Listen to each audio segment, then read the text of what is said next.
Bem, amigos da Universo, falamos aqui ao vivo da nossa casa, do nosso trabalho, do nosso carro, do veículo que pegamos para ir para casa ou para o trabalho, para o plantão, o que seja. Vamos começar mais uma aula de Fisioterapia Pediátrica 2. Eita, É isso aí, Daiane, tem que começar com vontade. Vamos então falar um pouquinho sobre as malformações congênitas, tá ok, galera? Bem, basicamente, o que a gente precisa saber sobre as malformações congênitas, né? O que significa essas malformações congênitas? Basicamente, são anomalias, né, que acontecem durante o desenvolvimento fetal, tá legal, gente? Então, enquanto houver a gestação, né, existe um desenvolvimento, claro. E as malformações, elas podem ser mais intensas nos 3 primeiros meses de vida do paciente, da criança, do feto, né? Nos 3 primeiros meses de gestação desse feto. E, basicamente, essas anomalias, elas podem provocar vários tipos de alterações no corpo da criança, tá? Sejam elas neurológicas, sejam elas sindrômicas, sejam elas neurogênicas ou até mesmo ortopédicas. Então, o que vale a gente ressaltar aqui, e aí, obviamente, antes de eu continuar falando sobre isso, eu gostaria que vocês entendessem que, de todas as disciplinas que eu dei até hoje, eu sempre tratei, né? Trabalhei, né, com fisioterapia pediátrica. Na verdade, onde eu desenvolvi mais tempo da minha vida trabalhando com crianças, né? E com todos os tipos de alteração que você pode imaginar, que vocês podem imaginar. Mas é a primeira vez que eu leciono essa disciplina e eu percebo o quanto essa disciplina ela mexe com vocês, né? Mexe diretamente, às vezes mexe indiretamente. É uma disciplina que se a gente não tiver tato para falar sobre as patologias, a gente acaba deixando uma impressão um pouco desanimadora para algumas pessoas. Eu gostaria só que vocês entendessem, gente. Da mesma forma que existe problemas, né? Existem problemas com crianças, né? Existem também os acidentes, existem também as outras situações, existem doenças autoimunes, existem doenças neurológicas, existem doenças geriátricas. Então, assim, não vamos temer ou se entristecer com notas que a gente observa aqui nessas aulas, não, tá, gente? Vocês já trabalham com isso, a única coisa que a gente faz é trabalhar em cima da teoria e, obviamente, desenvolvendo a prática. Então, era esse recado que eu queria deixar para vocês, tá legal? Não tomem essa disciplina de uma forma pesada, pelo contrário, tomem essa disciplina com uma missão que vocês vão ter com relação aos pacientes dessa área.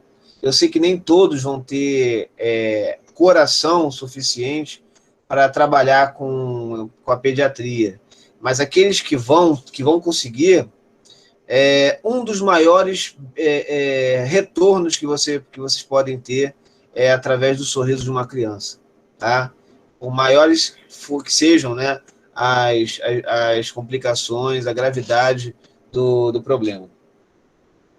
Então, assim, voltando aqui, eu queria levar em consideração que quando a gente fala de malformação congênita, e obviamente quando eu falar desses 2 a 3% das gestações, né, por exemplo, de cada 100 nascimentos vivos, 2 a 3 podem apresentar algum tipo de malformação congênita, ok?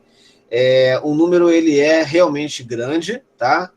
Mas isso, se a gente levar em consideração, pensarmos apenas nas malformações graves. Por exemplo, agora vocês estão olhando para uma pessoa que nasceu com malformação congênita. Parece que não, né? Parece que eu tenho alguns parafusos no lugar direitinho e tal, né? Os olhos estão no lugar certinho e tudo mais, mas eu tenho uma malformação congênita. Não sei se vocês sabiam. Logo vi que você não era normal. Viu? Elogiou tanto e agora percebeu que eu não sou perfeito. Mas é verdade, eu com meus 3 anos, meus 3 meses de gestação, né? Minha mãe, né, com os 3 meses de gestação, ela contraiu toxoplasmose e não sabia, né? Não foi, foi basicamente assintomático. Mas, obviamente, isso comprometeu o meu sistema excretor urinário. Então, hoje, eu tenho um rim duplo, né, no meu lado esquerdo, e eu não tenho nenhum rim no meu lado direito, obviamente, porque eu passei por uma cirurgia, né? Eu fiz uma nefrectomia, porque o rim do lado direito ele estava com uma malformação, ou seja, não estava funcionando. Então, é basicamente, dentro dessas porcentagens, é que a gente vai poder encontrar alguma alteração. Seja uma pessoa que nasce com o quarto e o quinto quirodáctilo colado e uma cirurgia resolve esse problema. Então, assim, é muito comum, obviamente, 3% da população que nasce pode vir a desenvolver ou vir a apresentar essa malformação congênita, mas observe que está envolvido aí não somente paciente com gravidade, mas também tem paciente com anomalias indetectáveis, pelo menos olhando, né, pela capa do livro, né? Então, eu quero que vocês levem isso em consideração quando olharem para essa porcentagem, essa epidemiologia, e, né, se assustarem. Não se assustem, tá? Isso é algo que acontece mesmo, tá? Então, Mas, hoje nós temos... Oi, Vanilda, pode falar. Pergunta? Então, já que você falou que tem os 2 rins do mesmo lado, me responde. Um paciente, tipo você, por exemplo, que tem os 2 órgãos do mesmo lado, eles não funcionam normalmente, né? Ou mesmo eles estando juntos, eles fazem a filtração normal? Ele faz a filtração normal. Na verdade, eu tenho um rim só do lado direito, mas ele tem um pielocálice duplo, né? Ou seja, a quantidade de pirâmides que eu tenho para formar as unidades filtradoras, elas são dobradas, né? Então, digamos que eu tenho um rim só, mas funciona como 2, certo? E levando em consideração que a gente não usa nem 25% da capacidade dele dos 2 rins para trabalhar, né? Mas você Então, pode beber água normal, igual a nós, que temos os 2 rins que funcionam normal? eu A mesma quantidade de água? preciso beber a mesma quantidade que vocês, eu preciso fazer as atividades da mesma forma que vocês. Eu só preciso me preocupar que eu não tenho um backup, né? Eu só tenho um. É a única preocupação que eu preciso ter. Como eu não tenho backup, né? Vocês têm, eu não, eu preciso me preocupar com isso, né? Backup é, no caso, na falta de um, né? Na verdade, é uma mutação. É isso aí, Flávio, basicamente uma mutação. Quando a gente fala de malformação, a gente não pode só pensar em uma alteração, uma falta de funcionalidade de um órgão ou de alguma parte exteriorizada, não. A gente vai levar em consideração qualquer mudança durante a gestação. E assim, né, a mutação ela vem a ser até uma alteração genética, né? Que também faz parte das alterações congênitas, tá ok? Então, hoje, nós temos aqui no Brasil, novidade, né, a famosa medicina fetal. O que essa medicina fetal ela veio a trazer e desenvolver? Né? Ela veio desenvolver para a medicina de forma geral um conceito com relação ao desenvolvimento do feto, que é separado por eles em 4 etapas, ou 4 fases, né?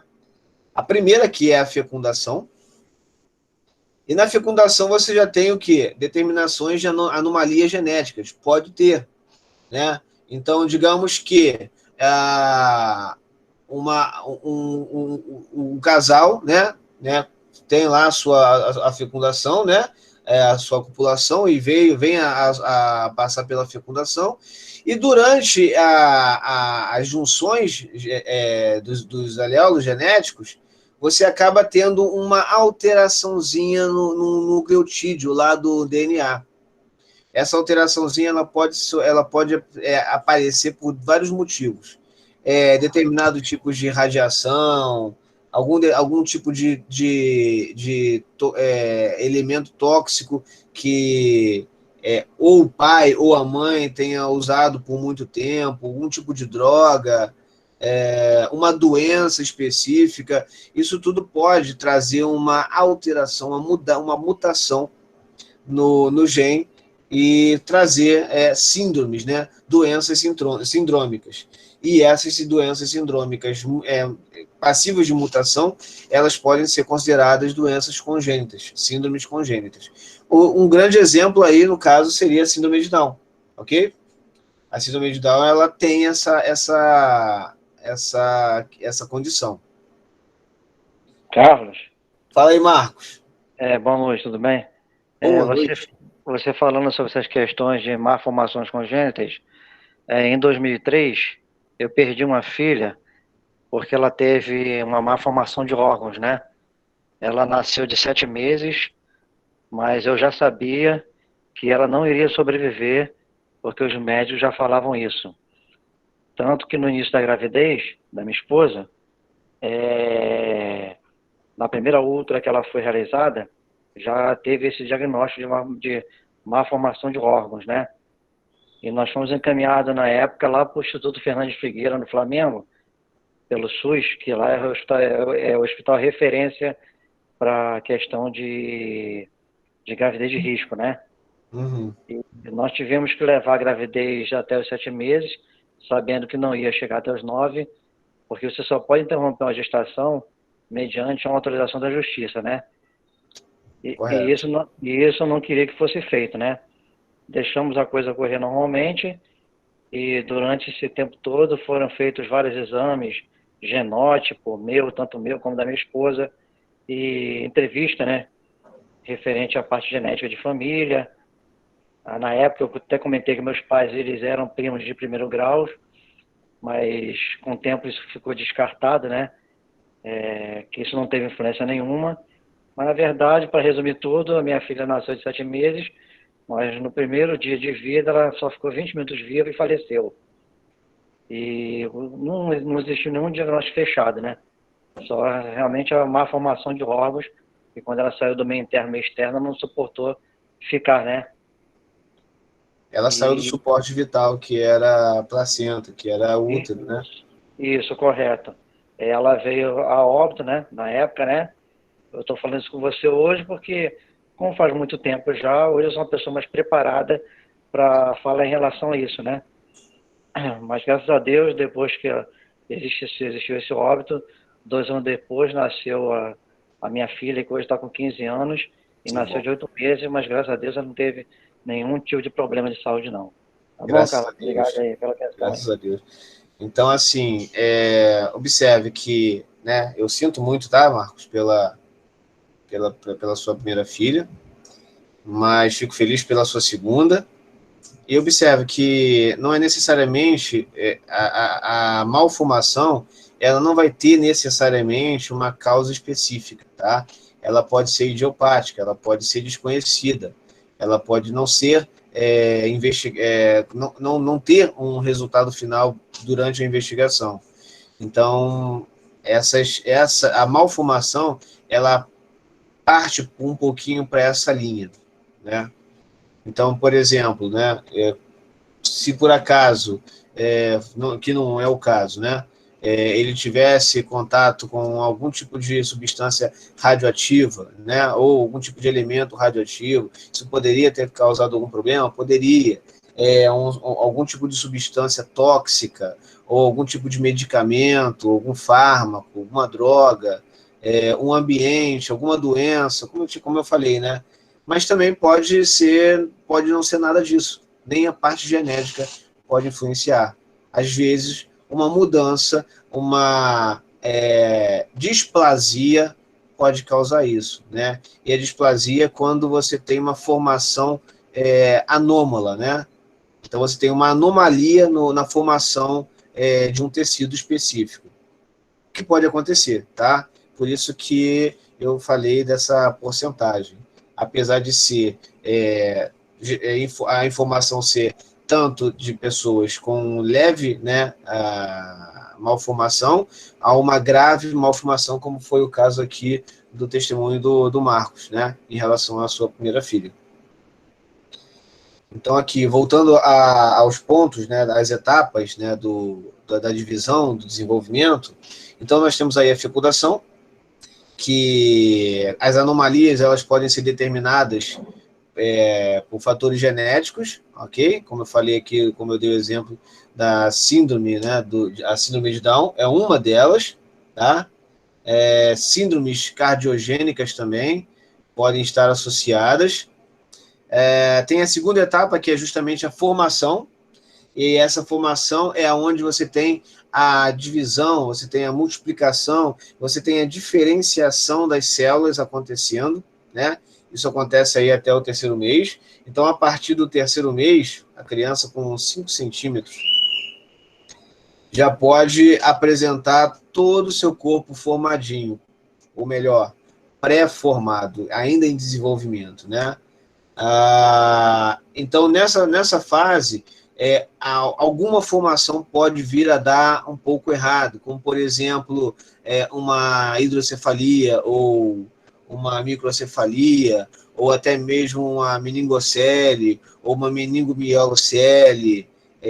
Por quê? Porque justamente na hora da divisão celular, da diferenciação celular, pode acontecer alguma displasia durante o percurso, durante essa gestação. Então, você tem aí a terceira fase. Essa terceira fase, normalmente, ela está dando início, né, ao funcionamento dos órgãos previamente formados. Por que eu digo previamente formados? A gente já sabe que o sistema nervoso ele continua se desenvolvendo até os 7, 8 anos de idade. A gente sabe que o sistema respiratório continua se desenvolvendo até os seus 3, 4 anos de idade. A gente sabe que o sistema músculo-esquelético se desenvolve até os 18, 20 anos de idade.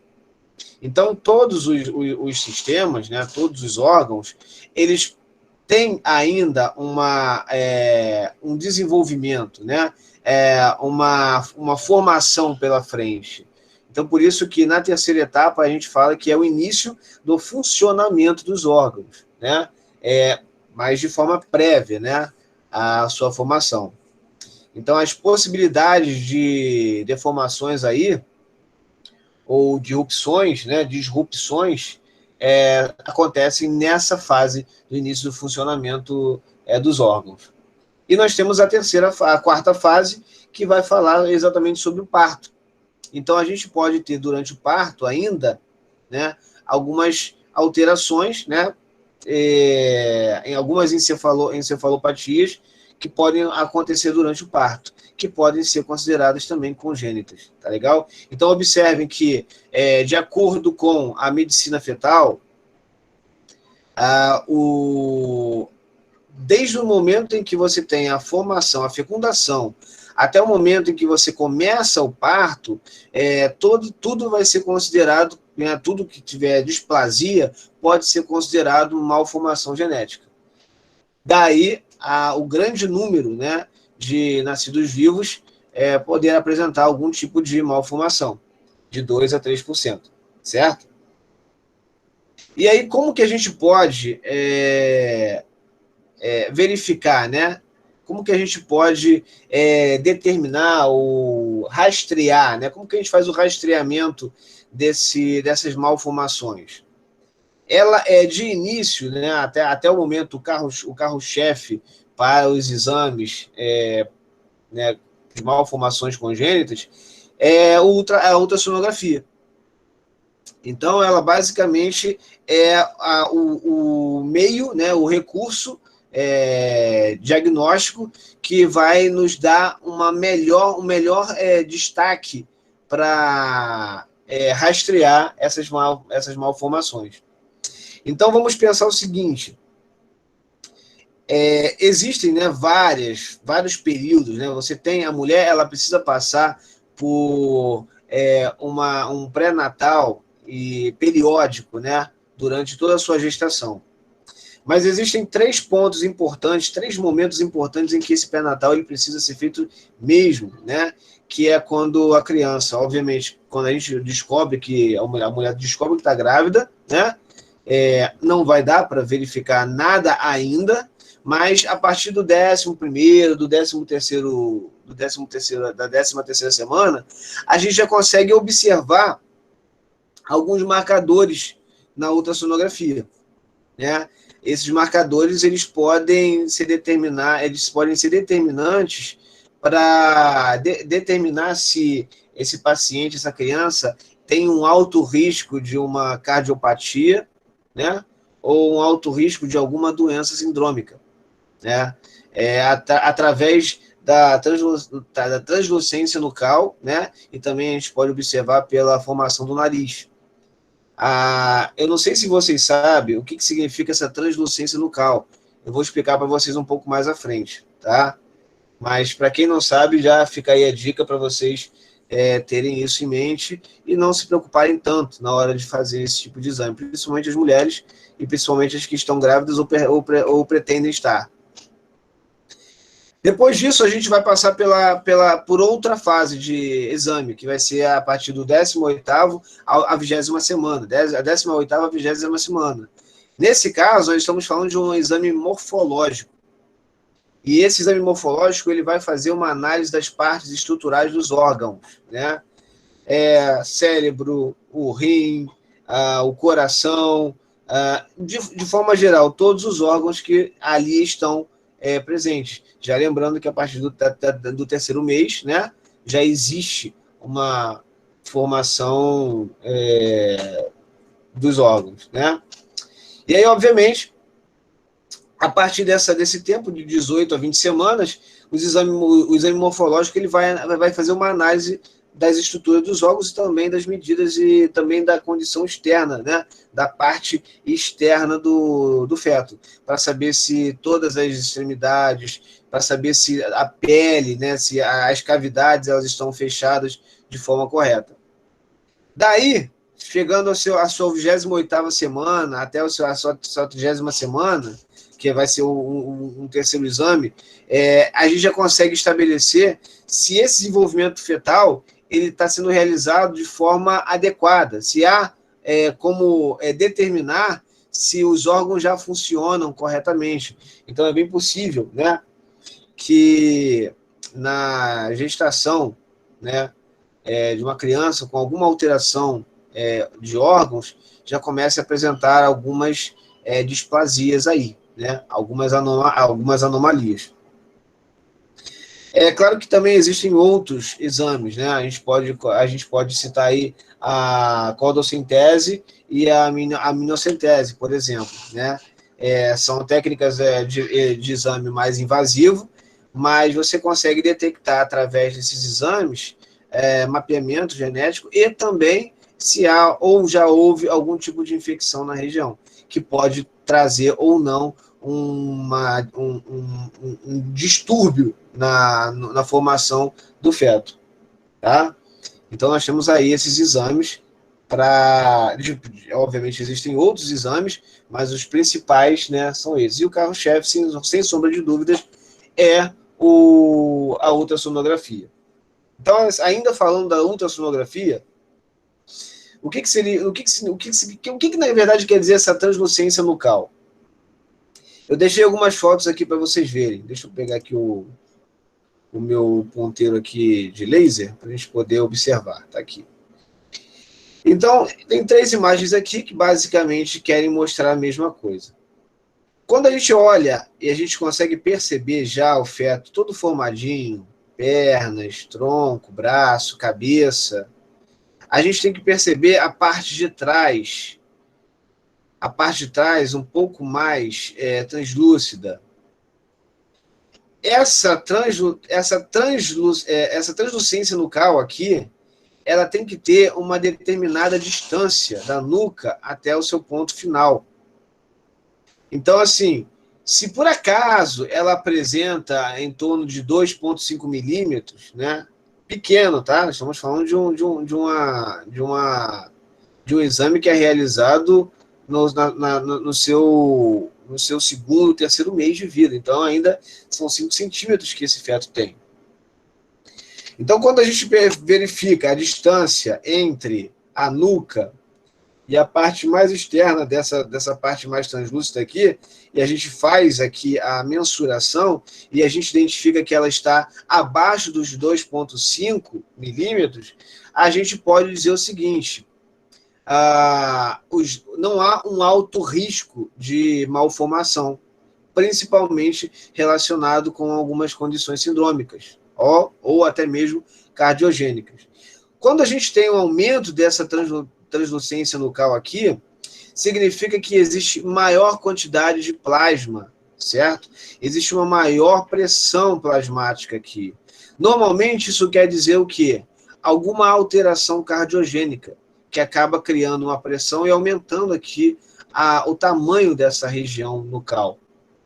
Então, quando isso acontece, a gente já consegue determinar o alto risco, tá? Não dá para determinar se o paciente tem ou não, mas a gente considera uma gestação de alto risco em relação a essa malformação, a essa condição sindrômica.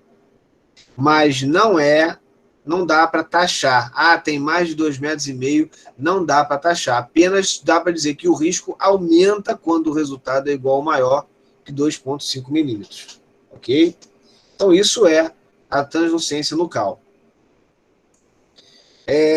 Bem, como eu falei anteriormente, existem algumas causas, e eu não vou falar de todas as causas, mas existem as causas mais comuns dessas malformações congênitas, que são, por exemplo, a condição genética, envolvendo aí, em segundo lugar, né, o ranking, né, de causa, né, com 25%. Então, 25% das causas de malformações genéticas estão atribuídas às alterações, às mutações genéticas, tá? Ou herança genética, tá? Uma coisa ou outra.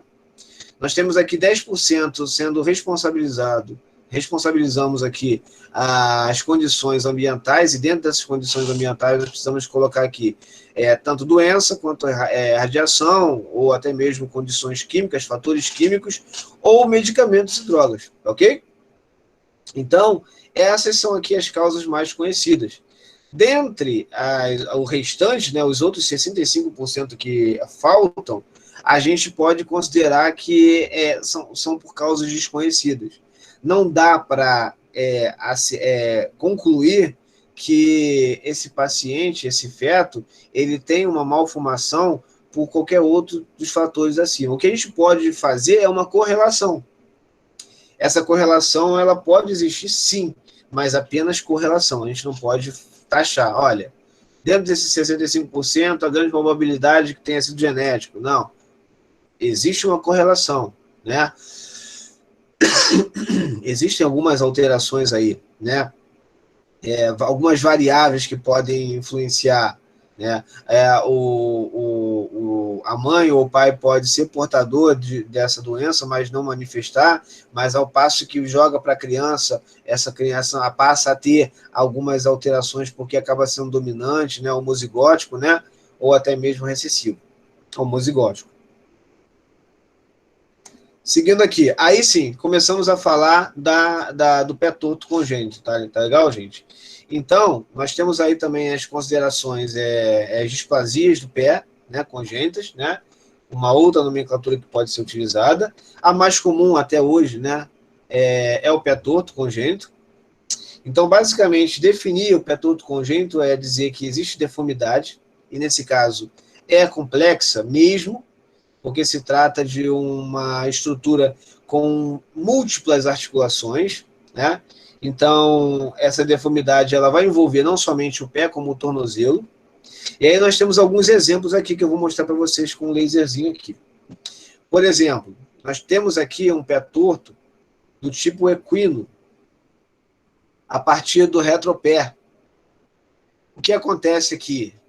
a musculatura que faz a plantiflexão, ela fica mais encurtada, né? Então isso aí é passivo até de uma cirurgia, tá? Para aumentar o espaço aqui desse tendão. Nós temos aqui, né? Então aqui nós podemos considerar equino do retropé. Por quê? Porque vai ficar em ponta de pé. Eu acho que eu falei com vocês na semana passada, se não foi com vocês que eu falei, eu falo agora. Falei com vocês na semana passada, quando falei sobre as distrofias musculares, né, do pé equino, ponta de pé. Então, basicamente, nós temos aí essa característica de equino do retropé.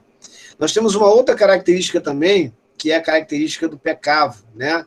Um pé torto cavo, que vai ser causada pela flexão do pé, ok? A flexão plantar aqui, e, obviamente, o antepé vindo em direção ao médio pé, tá? Nós temos aqui também um outro, que é o varo, né?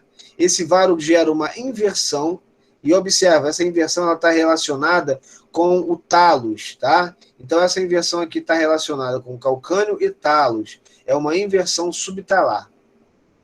E nós temos o pé adulto, né? O pé adulto não, tá, gente? É o pé adulto, né? De aduzido, né? De adução. Então, você tem aqui tanto a adução do médio pé como do antepé. Tá ok, galera? Então, basicamente, o pé ele vai fazer isso aqui. Ele vai aduzir em relação ao eixo do corpo. Temos essas diferenças entre os pés tortos, tá? Ô, professor, e todas elas têm cirurgia reparatória? Chega a ficar 100% ou não? Então, eu vou chegar lá ainda, Vanilda, mas eu posso te adiantar.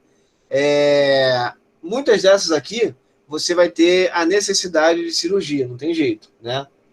Mas outras a gente pode tentar através de tratamentos conservadores, certo? Vai depender muito da gravidade dessa malformação. Você falou alguma coisa aqui, deixa eu ver aqui.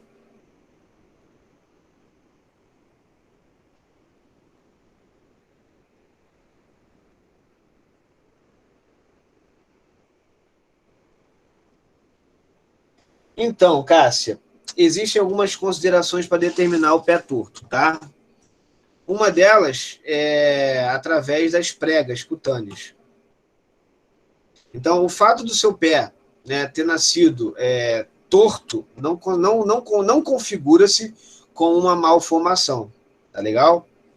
A malformação ela vai depender de algumas alterações articulares, alterações ósseas, alterações teciduais e caracterizações de pregas cutâneas, tá? Então, no seu caso, Cássia, você teve uma entorse, vamos dizer assim, que pode ser recuperada através de movimentos, através de alguns trabalhos, e você não tem mais esse problema.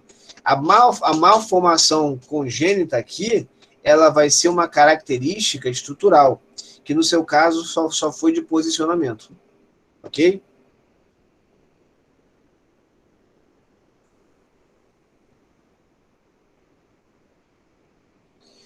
Então, Adriele, no caso do seu irmão, possivelmente o pé equino está relacionado com alguma alteração neuropática, né? Já que ele é um PC, né? É um paciente com encefalopatia crônica não progressiva da infância, né? Então, por causa dessa alteração de padrão, ele pode apresentar essa contração mais intensa de gastrocnêmio, tríceps sural, por padrão, né, da condição plégica dele, tá legal? Não necessariamente é congênito, tá? Então aqui, o pé torto, ele é basicamente uma deformidade bem complexa, envolvendo estrutura óssea, envolvendo articulação, envolvendo tendão, envolvendo condições de fibrose, entre outras. Entendeu, Andriele? Perfeito. Cássia também ok, beleza. Seguindo aqui.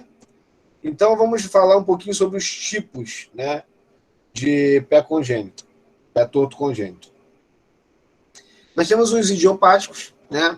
Então, assim, Cássia, se eu fosse considerar o seu pé torto, um pé torto, eu consideraria o seu pé um pé do tipo idiopático, né? Houve pouco espaço na bolsa uterina, e por conta disso você acabou desenvolvendo essa postura do pé. Mas tratamento mais facilitado, né? Obviamente que quando se fala de tratamento específico, a gente está também falando de tratamento cirúrgico, que não foi o seu caso também, Cássia. Neurogênico, galera, o que significa essa malformação neurogênica? Tá? Ela está ligada muito diretamente com a meningomielocele. Só lembrando a vocês o que é a meningomielocele, tá? Existe, né, durante a formação do embrião, o tubo neural, que não se fecha. E justamente no neuróporo caudal, na região mais inferior da medula, né, onde você vai ter o tubo neural, a medula, a formação dela, pode ficar aberto na parte de trás. Então, essa parte aqui, basicamente, vai exteriorizar a medula. Por isso, meningo, de meninge, que é a meninge forma uma cápsula mais externa, mielo, de medula, e cele, a própria cápsula, né? Então, essa medula, ela sai do seu canal vertebral, comprometendo todo o seu trajeto e também toda a sua função. Afinal de contas, ela saiu do canal vertebral e as funções dos níveis medulares a partir dessa malformação podem comprometer o feto. No caso aqui, os membros inferiores. Então, é normal que não haja um desenvolvimento adequado dos membros inferiores, propiciando uma malformação. A gente sabe que durante a gestação, a criança ela está em constante movimento. Mas quando isso acontece, os movimentos eles são basicamente neutralizados. Você perde as funções neurológicas daqui para baixo, né? As condições neuromotoras e, obviamente, sensitivas. Então você perde os movimentos, perde a capacidade de desenvolvimento dos membros inferiores, causando assim um distúrbio, né, o pé torto congênito neuropático ou neurogênico, ok? A condição do posicionamento, né? Ainda pouco é discutido a condição do posicionamento, que é o caso da Cássia, que ficou com o pé torcido, né, o pé torto durante o útero, por uma posição ou por uma pressão, posicionou o pé de forma errada. Através de uma manipulação, a gente consegue desenvolver um trabalho de recuperação, tá? Esse aqui não vai apresentar características específicas de um pé torto congênito, tá, gente? Apesar de ter aqui como tipo, tá? E nós temos aqui os sindrômicos, que em sua maioria são as artrogriposes. As artrogriposes, de forma geral, elas acontecem por conta de uma falta de movimento do corpo humano na barriga da mãe, no ventre da mãe. Então, a falta do movimento impede que haja um desenvolvimento das superfícies articulares. Então, essa criança, ao nascer, ela não vai ter uma articulação adequada, congruente, a ponto de conseguir fazer as suas movimentações. Então, muitas das vezes, são aquelas crianças que apresentam o corpo, né, os padrões de flexão e extensão invertidos, né? A cabeça jogada para trás, os pés voltados para trás, joelho, em vez de manter a sua extensão limítrofe, faz uma flexão anterior. Então, basicamente, não existe padrão de movimento articular para uma criança com artrogripose, que pode comprometer também e causar uma alteração nas articulações do tornozelo do pé. E aí sim, a gente vai ter aí um pé torto congênito, né, sindrômico, por conta de uma artrogripose, que pode ser, entre várias, algumas como a Mobius, né, que também é conhecida, o nanismo diastrófico, que é conhecido, tá? O Pierre Robin, que também é bem conhecido. Então, existem vários tipos de artrogriposes, e esses tipos eles vão ter suas classificações e suas nomenclaturas apropriadas, com os cientistas e, obviamente, os médicos que fizeram a descoberta. Bem, então aqui nós temos, deixa eu voltar aqui, nós temos aqui o posicionamento, nós temos aqui a artrogripose. Observe, não existe padrão articular nessas crianças, tá? Falando um pouquinho agora sobre a epidemiologia dele, né, desse pé. Aonde nós vamos encontrar, qual é o público, né, qual é o grupo, né, que vai ter mais incidência, né, dessa malformação? Normalmente são os havaianos, né, os polinésios, né, e os maoris, né? Eles têm são locais aonde você apresenta uma cultura um pouco mais diferenciada em relação às demais, e obviamente o modo de vida deles pode propiciar esse tipo de alteração. É uma das visões que se tem a respeito da grande incidência nesse povo. Outra coisa é que acontece muito mais, né, 2 vezes mais nos homens do que nas mulheres. Então, nessas mulheres se dão bem, né? Basicamente, por se apresentar por componentes genéticos, né, isso acaba causando muito mais em homens, lembrando, né, dos genes recessivos, que no caso dos heterozigotos que os homens têm. Já com relação aos componentes genéticos, isso pode apresentar 17 vezes mais em parentes que apresentem uma aproximação de primeiro grau, tá? A concordância, né, em monozigoto também aumenta essas chances para 32,5%. E nós temos aí as heranças multifatoriais, ou as dominâncias de penetração variável. O que significa esse negócio de dominância de penetração variável? Galera, às vezes você tem, é o que eu falei lá no início, às vezes você tem um gene na sua genética, né? Um alelo na sua genética, que está lá, você porta aquilo ali, mas você não manifestou, você não teve problema nenhum. Mas quando você leva isso para o seu filho, ele pode herdar e pode associar, tendo uma penetração variável. Então, isso, quando a gente fala de penetração variável ou penetração incompleta, nós estamos relacionando com as condições de fusão genética, tá? E aí sim, você pode ter essa herança multifatorial.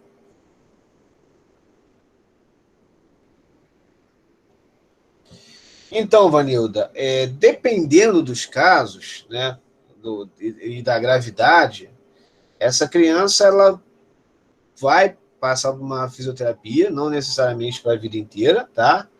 Mas às vezes ela vai precisar passar por uma cirurgia para corrigir, né? Uma cirurgia corretiva. E através dessa cirurgia corretiva ela pode desenvolver uma melhor qualidade, né, nos seus movimentos. Beleza, Vanilda? Respondi? Beleza, professor. Ô, professor, aproveitando Oi. aí, me mata uma curiosidade em relação ao anão. Qual é a colocação dele?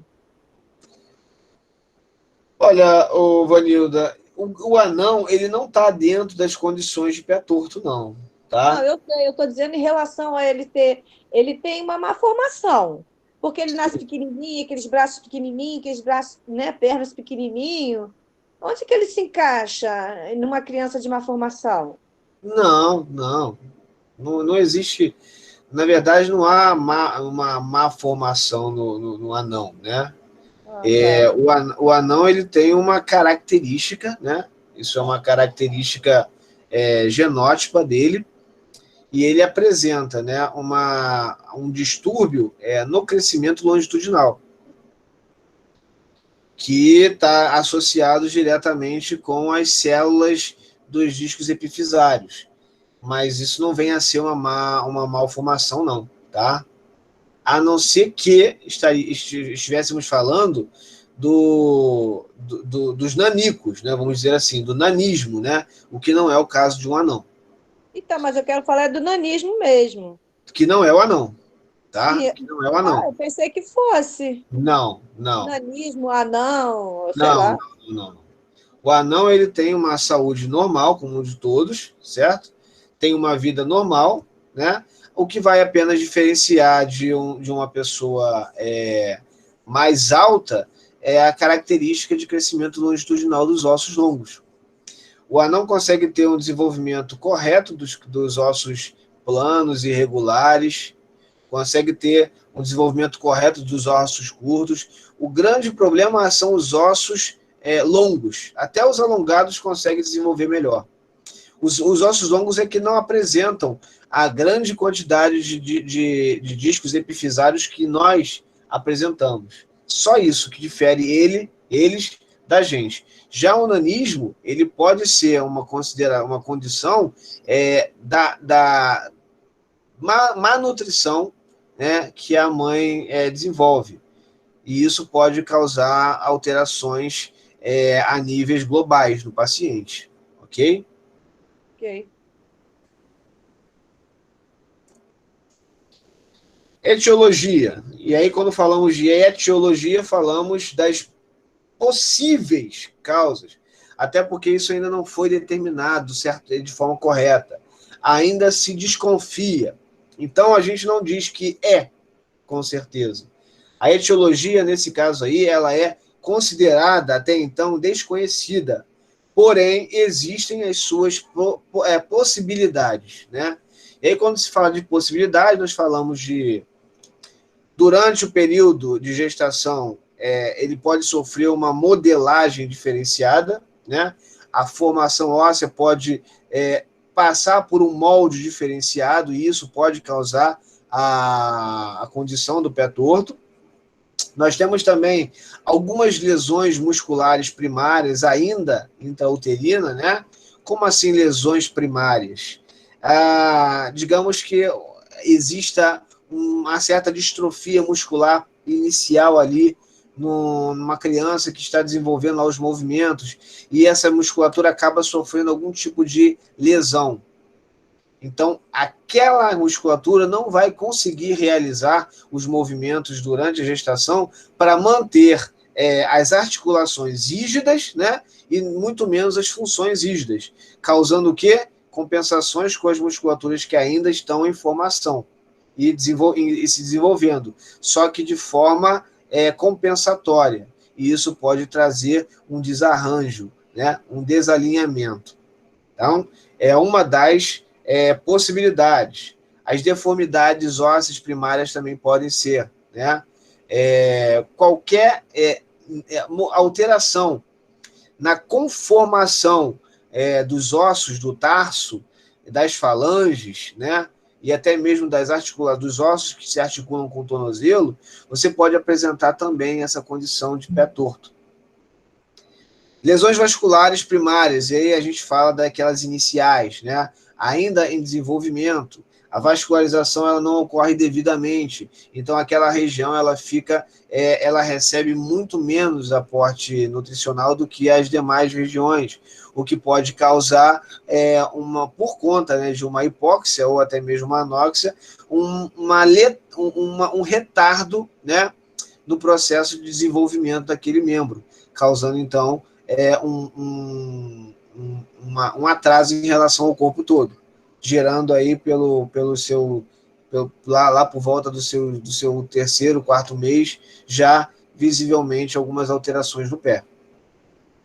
Algumas infecções intrauterinas também podem causar isso, da mesma forma.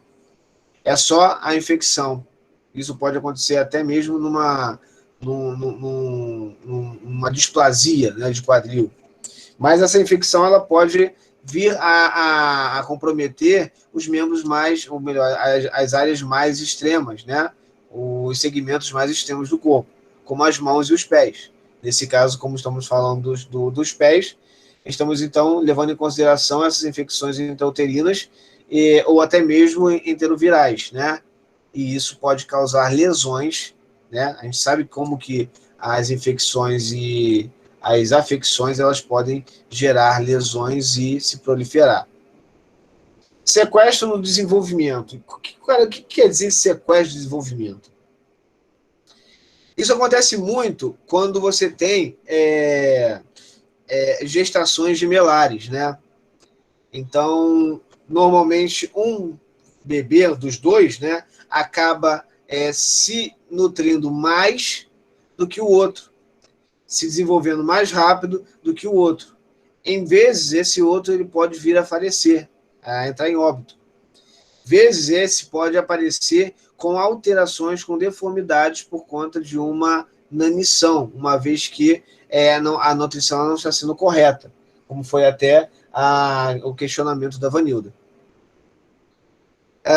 As inserções tendinosas anormais. A gente sabe que os tendões eles têm inserções e origens específicas para gerar movimentos específicos. Se um tendão ele tem uma inserção anômala, né? Ou seja, existe uma anomalia na inserção do tendão, promovendo uma ação de vetor, uma ação vetorial diferenciada, é normal que a gente veja ali um movimento diferenciado que vai gerar uma malformação, uma deformidade a longo prazo, né? No caso aí, durante a gestação, né?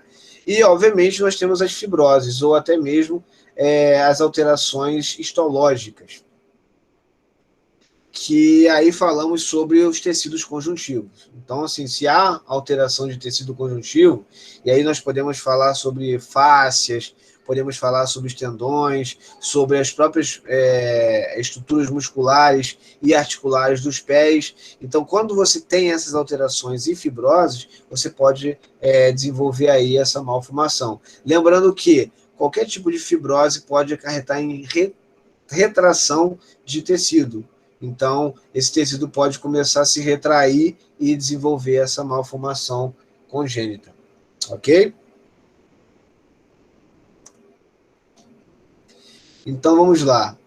Condições clínicas, né, para a gente poder determinar um pé torto. Ok? Primeira coisa, quando as deformidades elas não são corrigidas de forma assistida, né, de forma passiva. Por exemplo, a Cássia ela me disse que nasceu com o pé torto, mas depois que ela nasceu, o pé ela voltou ao normal. Isso por uma correção passiva. Então, de forma passiva, a Cássia teve condições de se recuperar. Mas um motivo para não considerar isso uma condição congênita, um pé torto congênito. Porque uma deformidade dessa não se corrige passivamente. Tá? Outra coisa que vai apresentar, ou melhor, outras coisas que vão se apresentar, as pregas cutâneas, que podem ser únicas ou duplas, tá? Por exemplo, na região, né, do médio pé, nós temos aqui, ó, uma prega cutânea, né, onde eu estou mostrando para vocês, que pode ser dupla ou única, nesse caso aqui única, perdão, essa daqui, e ela pode ser responsável pelo pé equino. Ok? Fica localizada posterior aqui, ó, na região calcânea. Aí sim, agora nós temos essa outra prega cutânea, que ela é um pouco mais distal, e ela é mais profunda. Observe que existe uma linha mais profunda aqui, e ela vai cruzar o médio pé todo, gerando, então, outra prega cutânea aqui. Então, essa é uma característica de pé torto. Tá? Outra característica que pode acontecer, observem essa imagem aqui. Ó. Aqui, nós temos a cabeça do talos, basicamente localizada na parte dorsal do pé. E a gente sabe que o talos ele fica entre a tíbia e o calcâneo. É o talos que promove os movimentos principais de tornozelo. Então, quando esse talos ele se joga, né, dorsalmente, você acaba perdendo o talos como base. Então, nós temos aí uma outra característica, que é justamente essa projeção posterior do talos, ou projeção dorsal do talos. Existe uma assimetria também do tamanho dos pés, ou seja, um pé pode ser menor do que o pé contralateral. Então, isso acontece com grande frequência nos pacientes com pé torto congênito. Os pés eles não apresentam o mesmo tamanho, tá? Então, você vai ter uma assimetria aí do tamanho dos pés e também, obviamente, na circunferência da panturrilha. Agora, alguém ia falar alguma coisa? Desculpa, ouvi, deve ter sido minha filha lá gritando.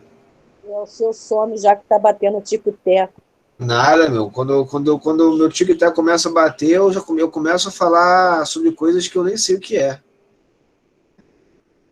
Mas vamos lá. Com relação aos exames, né? Radiografia. O que falar da radiografia para uma criança que ainda tem as suas estruturas ósseas em formação? Eu posso considerar, e na verdade eu não, né? Os epidemiologistas e os clínicos, eles consideram que não é nada útil, né, a radiografia. Por quê? Ainda tem poucos ossos calcificados. Né? E, obviamente, a condição do pé torto congênito pode causar um atraso na ossificação. E o desenvolvimento por si só também atrasa. Né? Só para você ter uma ideia, o navicular ele só vai ter a sua formação completa depois dos 3, 4 anos de idade. Então, como que a gente vai conseguir avaliar, através de uma radiografia, as condições de um pé torto? Não dá.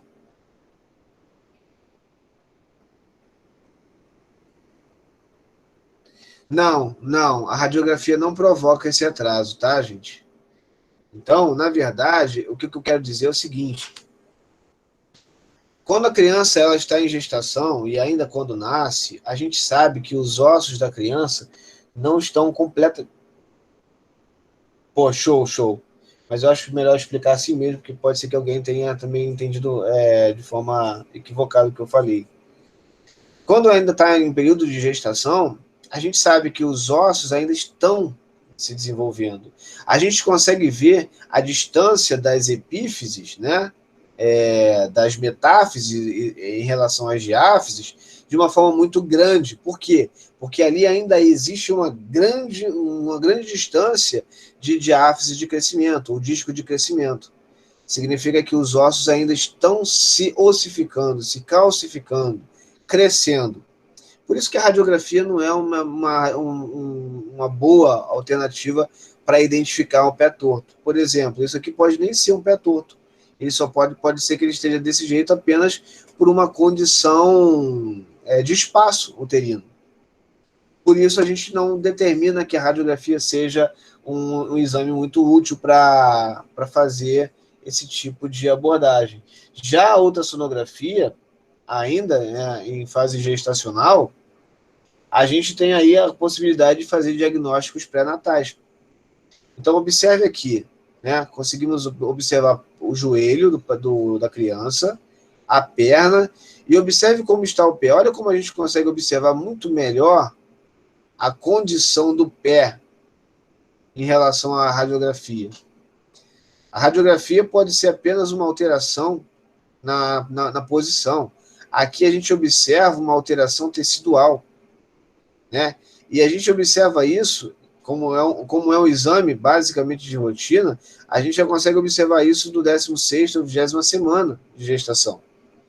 A ultrassonografia ela é bem sensível e ela consegue especificar bem o que nós estamos vendo aqui, tecido por tecido. Ok? Vamos lá. Com relação aqui à patoanatomia, o que falar da patoanatomia? Bem, primeiro é discutir as deformidades a partir do segundo e do terceiro trimestre, né? Então, a gente consegue observar algumas alterações, a falta de alinhamento ósseo do próprio pé. Como, por exemplo, aqui, se nós observarmos nessa imagem, a gente pode perceber que as estruturas elas estão totalmente desalinhadas, né? Existe uma tendência, né, pela grande, apesar de ser uma radiografia, tá, gente? Uma tendência bem grande a se observar uma radiopacidade mais intensa que um pé normal, podendo deflagrar uma fibrose, uma alteração das células, né? Então, nós podemos dizer que a celularidade aí está alterada também.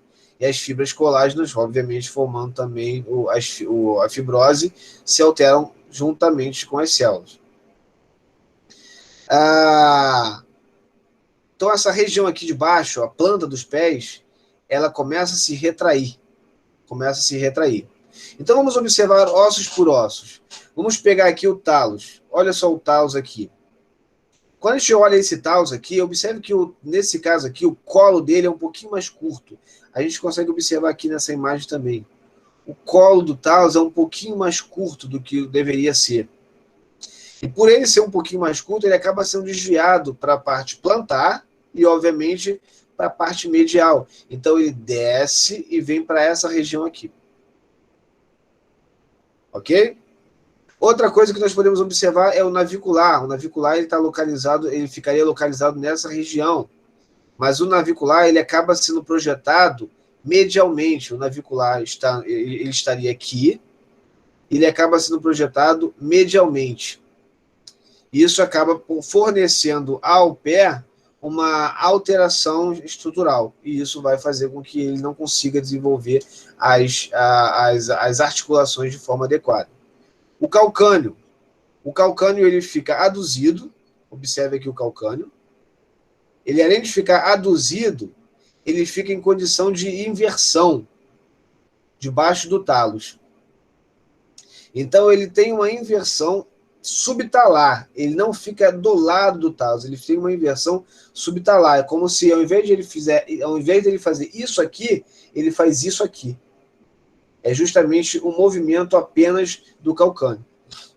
Os cuneiformes, né, que vão formar justamente aqui um trapézio.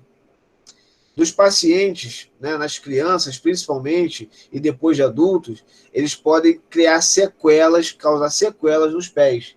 Então, Vanilda, no caso aqui, né, de uma alteração dos cuneiformes, a gente pode sim ter uma dificuldade no tratamento das crianças, tá? E a gente pode desenvolver, ou melhor, isso pode desenvolver uma sequela nos pés dos adultos, ok?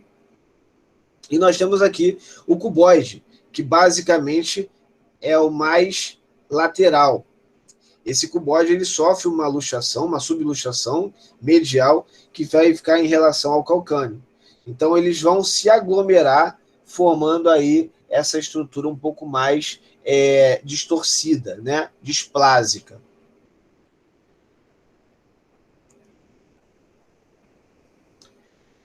E aí, falar um pouquinho sobre alguns tratamentos conservadores imediatos, tá, gente? Qual é a grande sacada, né? Quando se diagnostica, ou se diagnostica um paciente com o pé torto congênito? É saber exatamente o quão rápido você pode estar atuando com essa criança. Existem algumas terapias que são bem convencionais, tá? São terapias conservadoras, e elas são bem tradicionais, inclusive, que são utilizadas através de uma metodologia de Ponsec, né? Ou seja, obviamente é o nome, né, do ortopedista, né, que criou esse tratamento. E com esse tratamento é possível você fazer as correções através de manipulações e também através de modificações fásicas, graduais, seriais do gesso. Então, você inicia um processo onde o pé ele está torto, faz uma manipulação, faz a mobilização gessada. Normalmente, você vai utilizar isso aqui, né, essas 5 imobilizações, durante 2 semanas. Então, você tem aqui, a cada 2 ou 3 dias, a mudança de um gesso para o outro. Observe a mudança que você vai tendo progressivamente, seriadamente, né? Até que ele fique com o pé mais próximo do normal. Então, obviamente que a grande vantagem de se fazer esse tipo de tratamento, né, o tratamento precoce, é fazer com que essa correção auxilie, né, numa cirurgia, por exemplo. Imagine que, de fato, esse paciente precisa de uma cirurgia. Por que não diminuir os riscos cirúrgicos, né, a gravidade cirúrgica, tornando o pé mais próximo do normal possível? Então, o Poncet, ele fez exatamente isso. Ele fez essa progressão, né, em 2 semanas, e vai aumentando conforme a necessidade, até que chegue o momento de uma cirurgia. Normalmente, quando o pé ele fica em estado equino, não tem jeito. A gente tem que fazer uma cirurgia para melhorar a condição do tríceps sural, do tendão do tríceps sural, tá? Eu falei aqui também de um outro método, que é o método francês, né? Que é através de exercícios seguidos de fitas adesivas, né? É como se fosse um kinesiotape, só que, na verdade, são fitas que você vai fazendo as manipulações, as movimentações passivas, de forma contínua. Isso foi visto que não deu muito certo, porque a alteração não estava na afecção articular, mas sim na estrutura óssea e articular. Então, essa mobilização pouco se usa, né, por não demonstrar tanta eficiência ou tanta eficácia no tratamento do pé torto congênito. Mas, por outro lado, o método de Poncet, ele pode determinar pela lei de Wolff essas considerações, essa possibilidade. A gente sabe o que prega a lei de Wolff, inclusive é um fisiologista alemão que descobriu essa lei.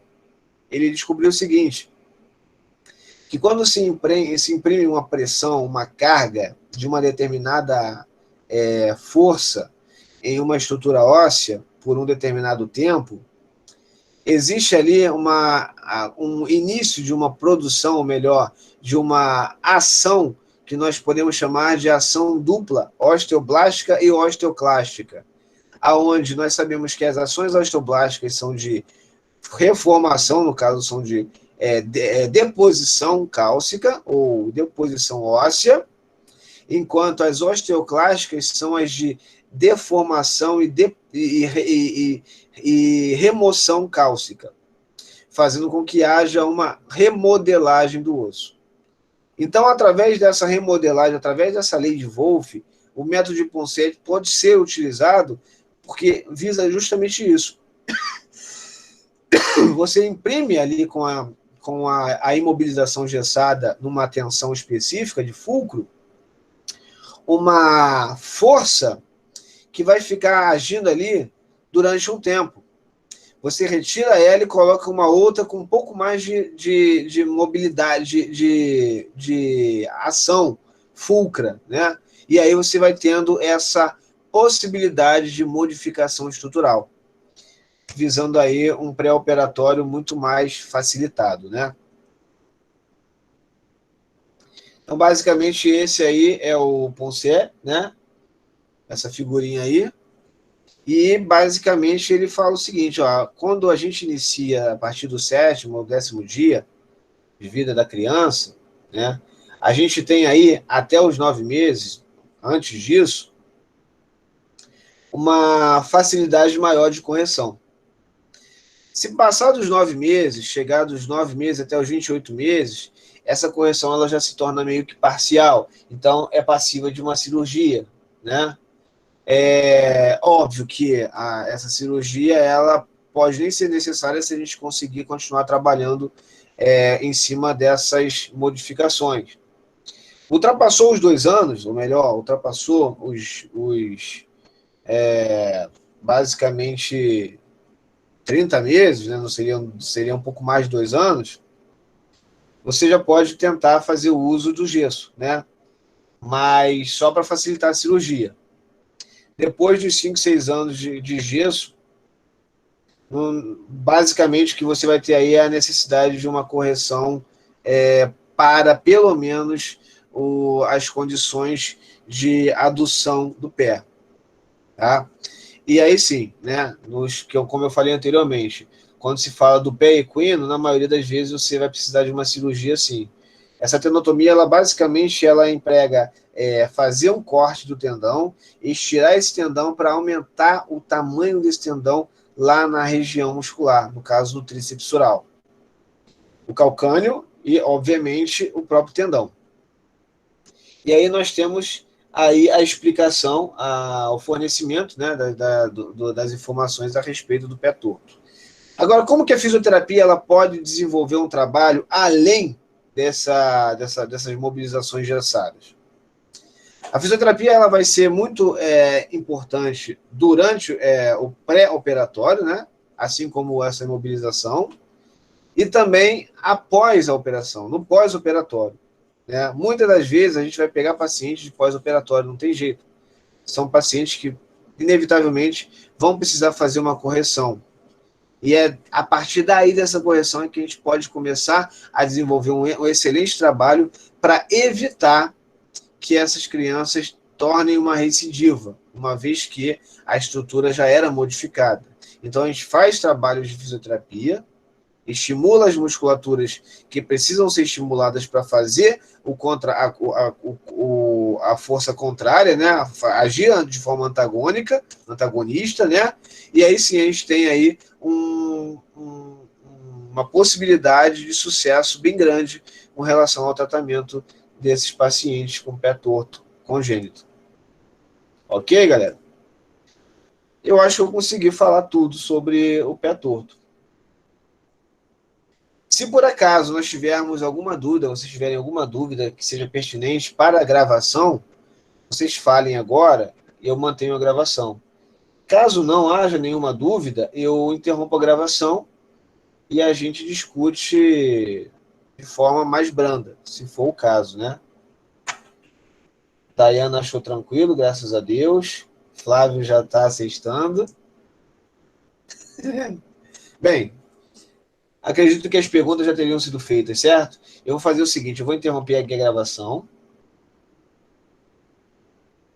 Show, Letícia, muito bom. Vanildo, você que é 10. Eu espero que seja 10 também na prova. Gostou, né? Essa foi o que inventei agora. Estou interrompendo aqui a gravação, galera.